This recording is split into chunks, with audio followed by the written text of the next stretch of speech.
All right, breaking news from Ontario's Court of Appeals, where a panel of judges has ruled in the province's favour in the ongoing battle over the size of Toronto City Council. The three-judge panel with Ontario's highest court has stayed a lower court decision, striking down Bill 5.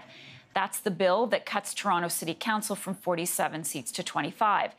The ruling means City of Toronto staff will now begin prepping for a 25-seat election. That election, by the way, is just over 4 weeks away. It's October the 22nd.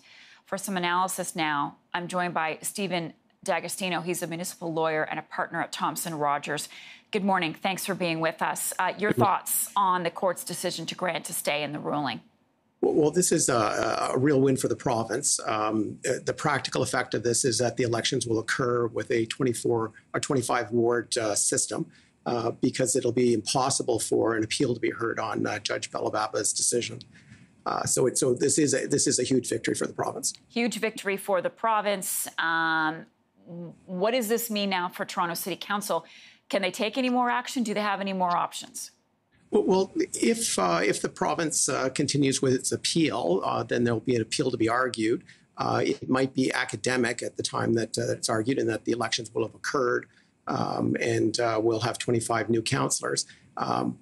It really depends on what the province does. The Premier has stated, and you're reporting, that he will not use the notwithstanding clause if the decision was stayed, which of course is what happened this morning. And so is it a good thing for Premier Doug Ford and the province that they're not invoking the notwithstanding clause in this scenario? From a precedent point of view, I like the fact that they're not going to use it. It's not a legal precedent that they'd be setting if they used it. However, once you've used the notwithstanding clause, it's easy to use it again and again. And given that they were going to use it for something which I'm not going to say ward boundaries are trivial, but in the scheme of the Charter of Rights and Freedoms, it is trivial. One would wonder what they would use it for next. So I think it's a good thing that they're not going to use it. Okay. Stephen D'Agostino, municipal lawyer and partner at Thomson Rogers. Thank you. Appreciate you being with us. My pleasure.